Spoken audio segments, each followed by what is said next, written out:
Olá, bem-vindos a mais um episódio do nosso podcast Portal, aqui no Portal das Artes.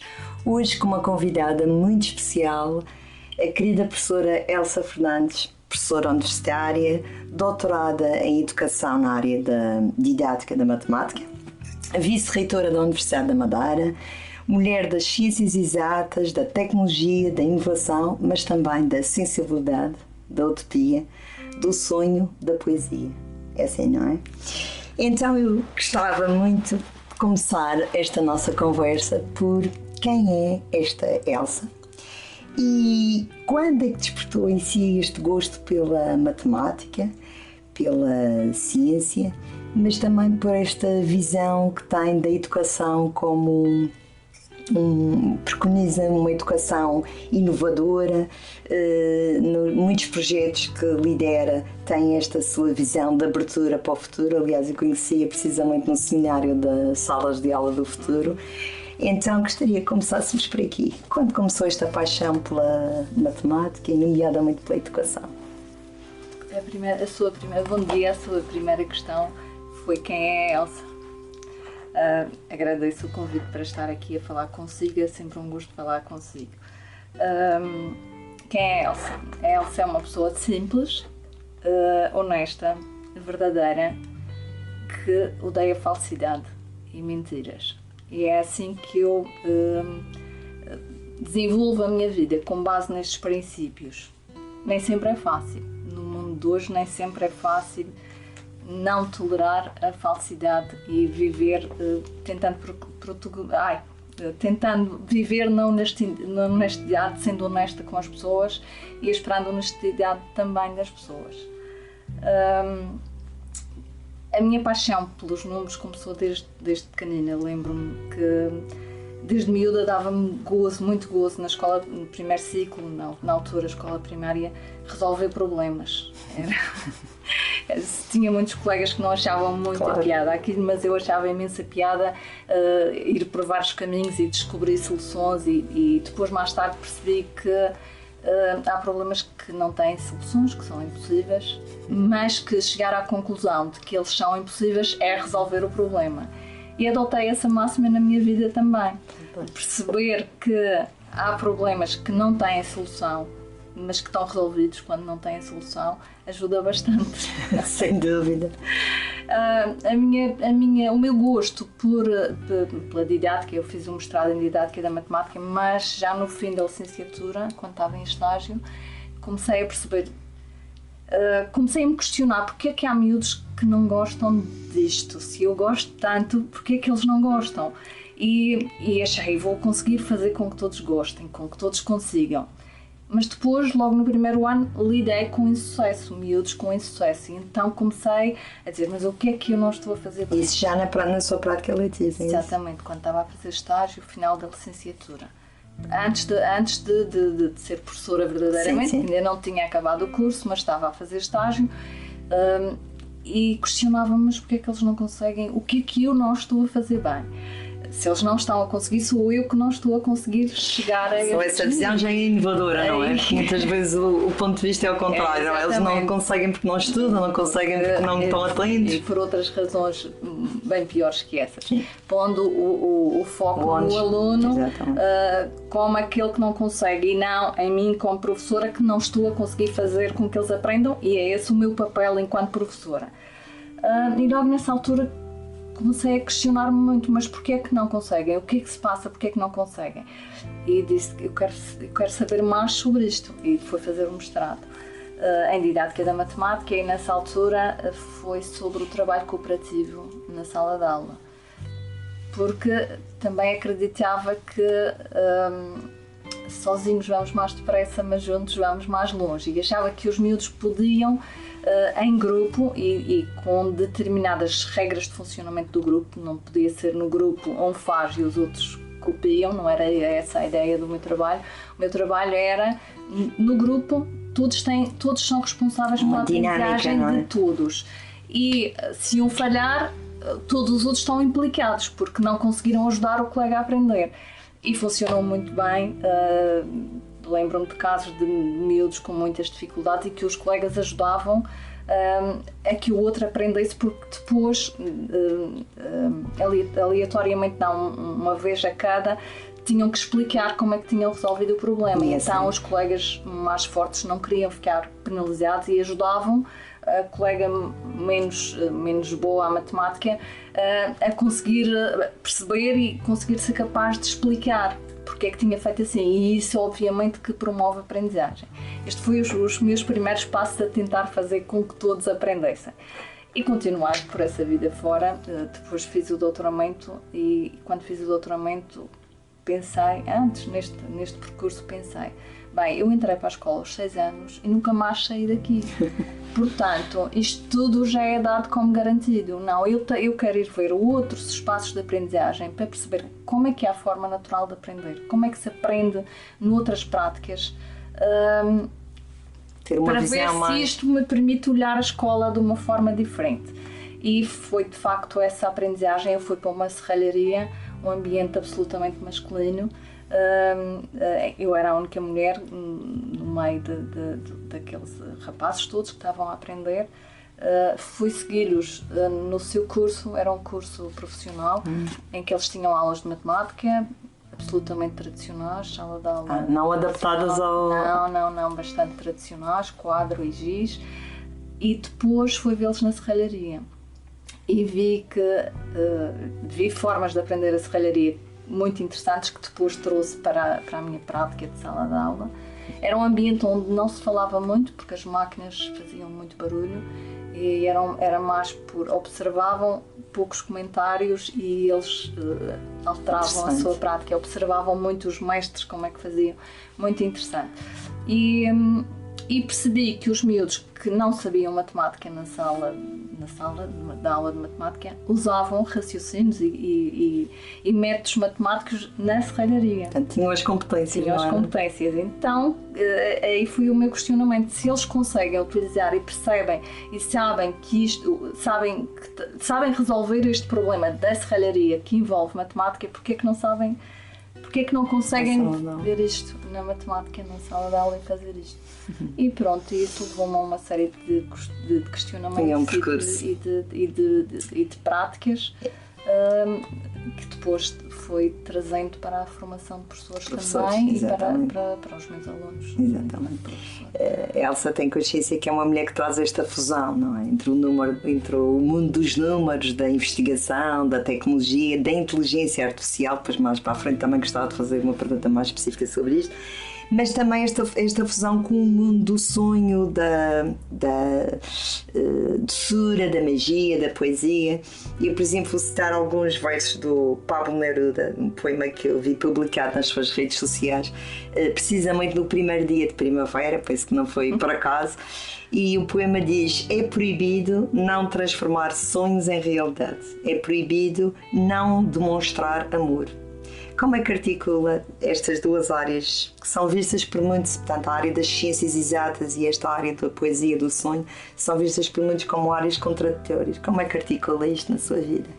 É assim, eu acho que para estarmos bem e felizes na nossa vida temos que pôr amor naquilo que fazemos. E eu ponho amor no ensino da matemática, eu ponho amor, ou tento pôr, em tudo o que faço.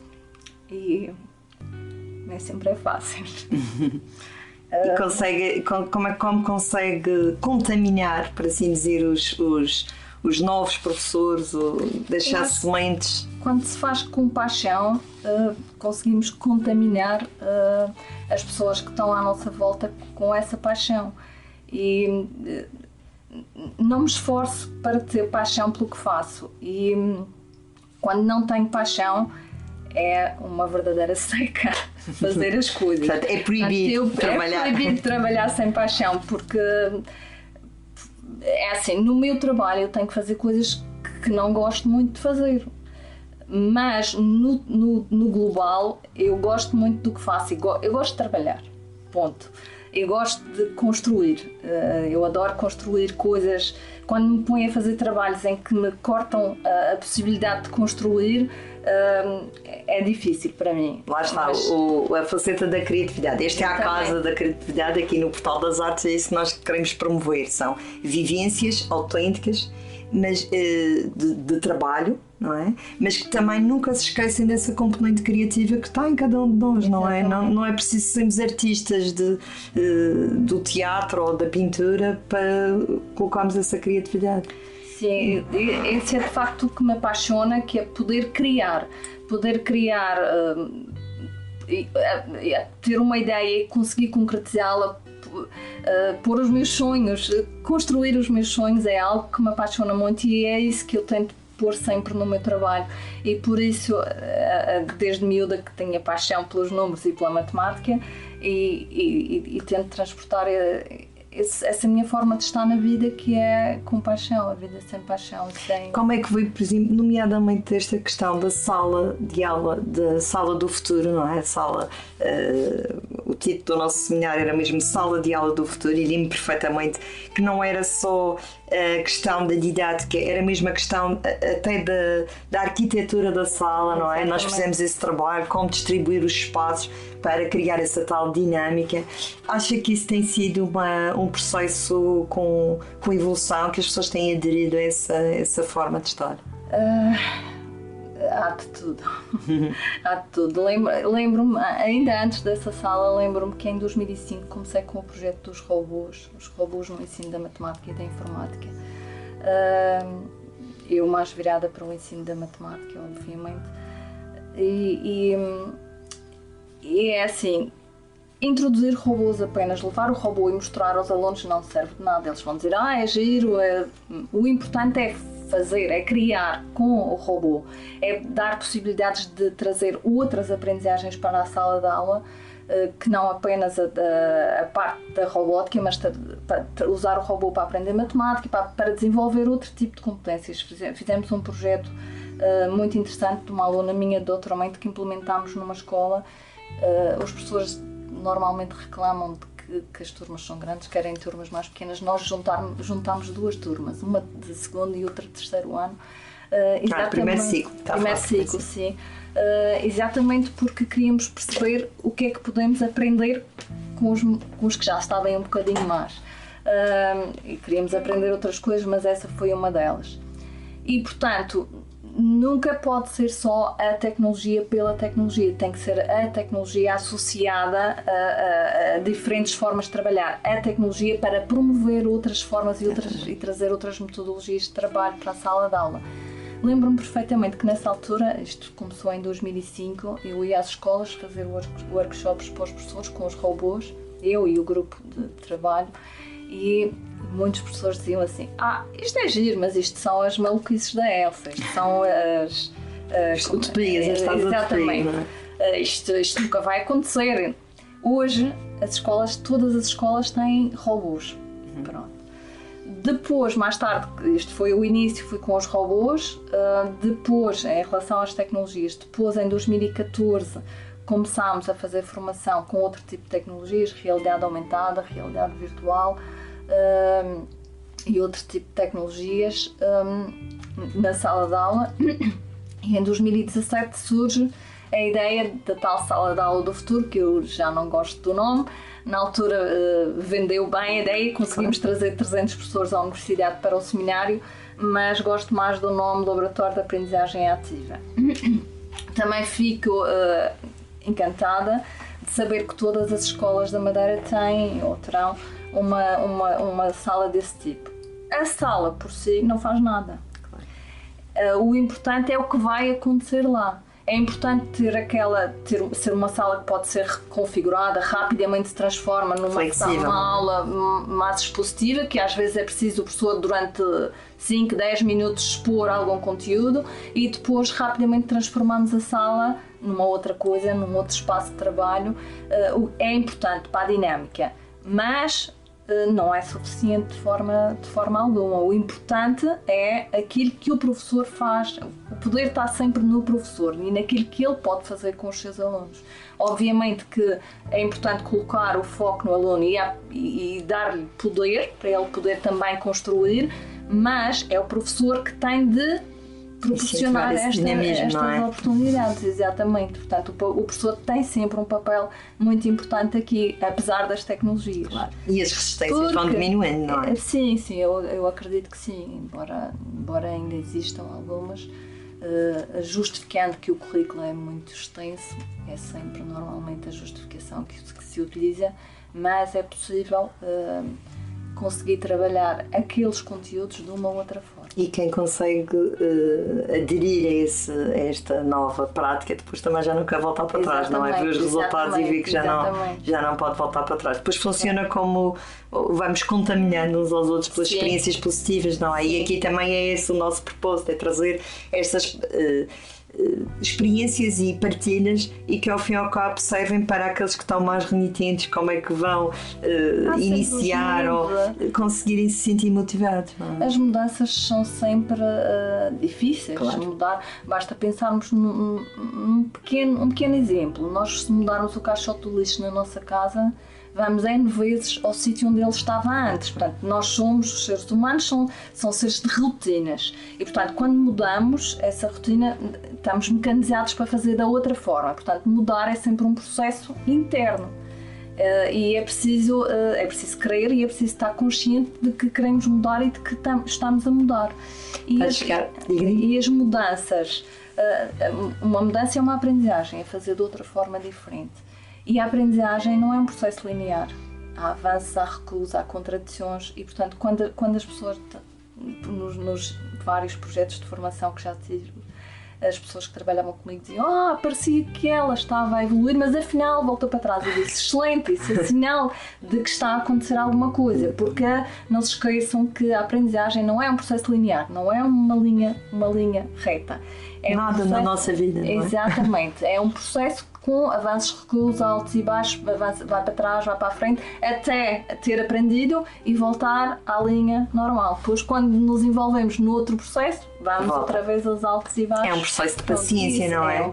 E claro está, como disse no início, que depois também se pode transportar para outras áreas da nossa vida. Exatamente. Não é? Entender que os problemas desafiam-nos e fazem esses altos e baixos e resolvidos ou não os problemas, depois aparecem outros, não é? Eu acho que tudo o que nós vamos aprendendo ao longo da nossa vida pode ser aplicado às diferentes áreas da nossa vida. Uma vez que aprendemos, e só aprendemos de facto quando conseguimos transportar para outras áreas das nossas vidas, para as áreas mais pessoais.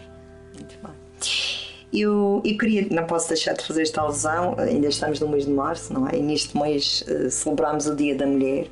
E fazendo a alusão a um poema que foi partilhado também por si nas redes sociais, Mulheres, de Pablo Neruda, eu vou citar o final, onde diz: mulheres fazem mais do que dar vida, elas trazem alegria e esperança, elas dão compaixão e ideais, mulheres têm muito a dizer e muito a dar. Como é que vê a voz da mulher e o papel da educação neste mundo em que as tecnologias, e nomeadamente a inteligência artificial, se tornam tão dominantes? É exatamente por essa parte que as mulheres são de facto importantes, porque nós somos diferentes, homens e mulheres. Isso não é mau, isso é apenas uma constatação. As mulheres trazem normalmente o lado mais sensível, só pelo facto de serem mães, de transportarem dentro de si um bebê durante 9 meses, já lhes dá outra forma de estar e outra forma de sentir que os homens não escolheram isso, mas de facto não têm essa vivência. Há homens sensíveis, mas normalmente a sensibilidade feminina traz aspectos muito importantes para este nosso mundo e que de facto fazem falta. A inteligência artificial, por muito que queiram, que já existem robôs que conseguem ler as emoções das pessoas, mas eu não acredito que os robôs vão conseguir sentir eles próprios emoções e, portanto, isso faz a diferença. Quando eu sou capaz de sentir e não ter medo de sentir, de chorar, de mostrar que estou a ter aquela emoção, que é muito mais feminino do que masculino. Um homem chorar, muitas vezes, educamos as crianças para isto. Eu ouço muitas vezes: tu és um homem, não chores. Não, pá, é um homem, mas pode chorar. Um homem tem sentimentos e tem emoções, porquê é que não pode chorar? Eu tenho 2 meninas, tenho 2 filhas, mas se tivesse um filho homem, ia educá-lo para ele poder chorar da mesma forma. Pode chorar quando lhe apetecer, pode mostrar emoções. Isso não faz das pessoas mostrar emoções, mostrar que estamos tristes, ou não faz de mim mais fraca. Antes pelo contrário. Exatamente. A nossa vulnerabilidade é a nossa força, não é? E às vezes as pessoas dizem, não, mas porquê que estás triste? Não te fiques assim. Não, sentir a tristeza é importante para poder resolvê-la e deitá-la para fora. Enquanto eu não assumir que estou triste e que estou a sentir tristeza, não vou conseguir me libertar dela. Portanto, é importante sentir. E as mulheres têm um papel muito importante numa altura em que o mundo está cada vez mais tecnológico, têm um papel muito importante de não esquecer que somos seres humanos, que somos pessoas e que o mais importante neste mundo são, de facto, as pessoas. Em qualquer organização, se as pessoas não estiverem felizes, não estiverem bem com aquilo que estão a fazer, não vão dar o seu máximo. Mas há desafios muito grandes, não é? Por exemplo, ainda um dia 2 se deparava-me com aquela nova ferramenta, aquele chat, agora não me lembro as iniciais. GPT, exatamente. E que de facto se coloca ali um tema qualquer e imediatamente é estruturado um texto. É assim, numa fase como a nossa, em que nós já fizemos o nosso percurso e que temos alguma estrutura, não é? Na organização mental, conseguimos pôr um texto, conseguimos construir um texto com uma lógica, talvez não faça grande diferença, mas para quem está a começar, não é, o seu percurso e que de repente vê que chega ali e não precisa de se esforçar, usa aquela ferramenta e tem um texto pronto. Ou estou a pensar noutra questão que vi há pouco tempo num tribunal, não me lembro se foi em América do Sul, em que um juiz recorreu à inteligência artificial para fazer a decisão final de um caso. Ou noutra cidade, penso que mesmo europeia, em que se ponderava a hipótese do policiamento ser gerido pela inteligência artificial. São desafios, são questões muito, muito sensíveis, não é? É assim, a inteligência artificial pode ajudar bastante porque é capaz de tratar um número muito grande de dados que um homem levaria a sua vida toda para tratar. Portanto, dando ao juiz os dados tratados, depois é ele que, analisando aqueles dados, tem que tomar a decisão. É sempre o humano a tomar a decisão com base numa série de dados que tem à sua frente e que o computador pode analisar. Mas não posso deixar a decisão para a máquina. Exatamente. Obviamente. Tem que ser o juiz com base no que ele estudou, no que ele sabe sobre a sua arte, sobre a sua ciência, a analisar aqueles dados e a decidir. Por isso eu acho por isso a minha ideia, que já defendo há bastante tempo, que é importante que todas as pessoas saibam as bases da programação. Não temos que ser todos programadores, que chatice que seria, não é isso. Nós temos que saber os conceitos básicos, a ideia de ciclo, para que depois o computador manda-me para fora um conjunto de dados analisados, e eu tenho que ser capaz de olhar e perceber o que é que ele me está a dizer para poder tomar decisões com base no que ele me está a dizer. Sim. Mas as decisões quem toma sou eu, o ser humano, e não o computador. Isto, não sei, pode ser que cheguemos a um ponto em que ele já decida sozinho e que decida bem. Mas eu tenho muitas dúvidas porque há de faltar sempre a parte humana ali, claro, que é importante. E acha que isso é uma preocupação das pessoas, dos decisores, é uma preocupação trazer essa humanização e essa questão de colocar limite à inteligência, colocar a inteligência artificial mesmo naquilo que, como disse, poupa, não é? O homem num trabalho que ele próprio não conseguiria fazer, que o ajuda. Mas acha que tem havido esse cuidado, essa sensibilização? Voltamos à escola novamente. Eu acho que a escola tem que mudar também nessa parte. Temos que educar os jovens, não é dizer é proibido usar o chat GPT, porque o que é que vai acontecer? É proibido, então vamos. Claro, é sempre mais proibido, é sempre mais exigente. Mas é preciso educar as crianças e os jovens para isto e outra vez mudar a nossa forma de questionar, até acho que é possível trabalhar com eles o chat GPT e explicar. Desmistificar, não é? Exatamente.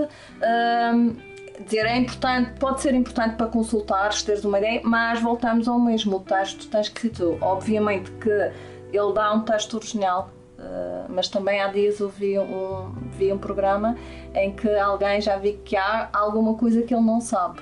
Ele estava a falar sobre uma pessoa, e uma pessoa famosa, já não me lembro quem era, mas era uma pessoa famosa e que ele não sabia que ela tinha tido o cargo, não sei quantos, sim. Não encontrou essa... Sim. E por acaso também me aconteceu uma coisa parecida, porque eu, como lhe disse, fiz uma formação nestes últimos anos em ginecologia natural e há áreas que são bastante pouco faladas. E eu fui fazer a pesquisa por curiosidade e realmente não encontrei. Senti-me bem. Consegui arranjar aqui um tema extra, o chat.